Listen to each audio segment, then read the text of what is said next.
Are there some days where you wake up feeling full of energy, ready to take on the world, to take advantage of every single opportunity that comes your way, and to overcome every challenge as well? If you do, that is amazing. I'm certain though, there are some days where you wake up and feel like your spirit is diminished. A bit of that big happiness is missing, and that your energy levels aren't quite where they need to be. And of course, both of those things are completely natural. But here's the great news. By applying the principles from this session, you can take charge of your own emotions. You can raise your energy levels whenever you want to. You can change your emotional states, and you can influence the emotional states of others. So let me start by sharing 3 key things that you need to know about your emotions. The first is that they change all of the time. Our feelings are completely transient. They never stay still. It's a bit like the weather, no matter where you're watching this, all around the world. During the course of this session, the weather will change. Even if it's just slightly, tiny fluctuations in temperature, in wind direction, in humidity. It never stays still. And your emotional states are exactly the same. Secondly, there are no good or bad emotional states. There are just feelings that are more or less useful. Even anger isn't a bad state, it's just not very useful much of the time. And thirdly, there are 3 fundamental ways to change your state and anybody else's. The first is by altering physiology. And by physiology, I mean everything to do with your body, how you're breathing, how you're sitting, how you're kneeling, how you're standing, how you're walking, how you're moving. A shift in anything physiologically has an impact on your mood.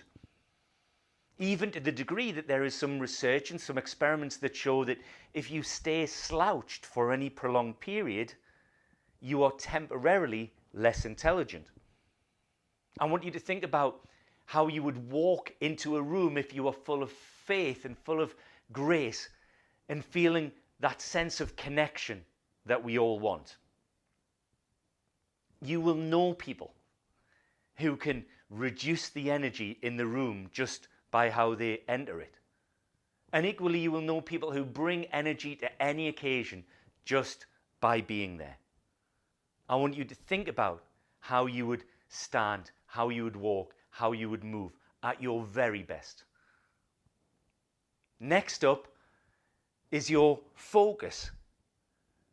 What you pay attention to on the inside changes how you feel moment to moment to moment. The key technology behind this, if you like, is that our brains don't differentiate between what's real and what's strongly imagined. If you imagine yourself feeling connected, if you imagine yourself full of faith, if you imagine your vision, then the chemicals get released around your body as if those things are happening for real. This is why visions are so important.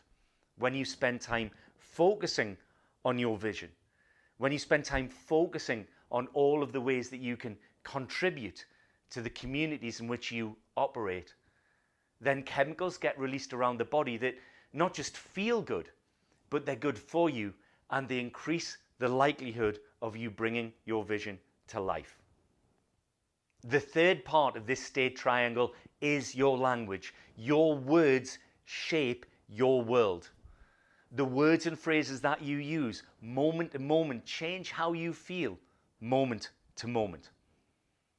This is because we have a natural programming to follow commands that we are given. Now, we've got some safeguards built in that if somebody's given you dangerous commands, we won't just automatically go along with them, but our default is to follow commands that we are given. Try this. If I say to you now, whatever you do, do not picture a purple spotted kangaroo. For the vast majority of you, what you will do is you will picture a purple spotted kangaroo, even though I told you not to, and then you will get rid of the picture. It is our natural default programming. And I want you to think about the implications of this on the language that you use. Imagine that you've had a bad night's sleep and people ask you how you are. Do you say, oh, I'm tired, I'm tired, I'm tired? Or do you say things like, I'm really looking forward to a good night's sleep tonight? Or I could do with just a little bit more energy. I want you to pay attention to the words and phrases that you use and make sure that you use language that serves you rather than language that doesn't. Use language that brings you energy, that gives you faith, rather than language that doesn't. This is the state triangle. These three elements allow you to manage how you feel, to influence your emotions, to change the states of others. Emotional state is a reflection of being. You get to choose how you feel at any moment in time. Now, to be clear, this doesn't mean you have to be positive all of the time. That, to me, is not the game.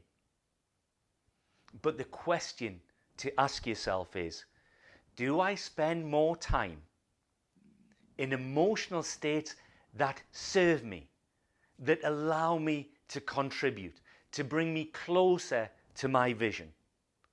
And if the answer to that is no, then pay attention to your focus, pay attention to your physiology, change your language, and bring yourself closer to states that are going to help you to achieve your potential.